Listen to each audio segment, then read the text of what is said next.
Hello everybody, welcome back. Today as well we have got you another video. In this video I'll show you how you can log out WhatsApp from other devices. But before that, please do make sure to like our video, subscribe our channel, and yes, without any further delay, let's get into it. So for that, simply go ahead, access your WhatsApp app on your mobile phone. Let's go back a bit, and from over here simply go ahead, go back, and now we will find our chat sections, right?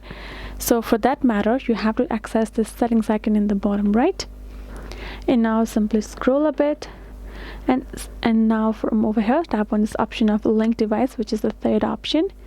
And now if you have simply linked a device, you will find the set of device that have been linked right over here. All you have to do is tap on that particular device that you want to log out from.